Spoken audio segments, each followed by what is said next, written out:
on, guys.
These are. That's just on the low beam.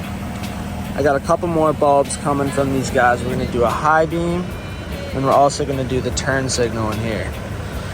I'll update you guys with those when I get them in.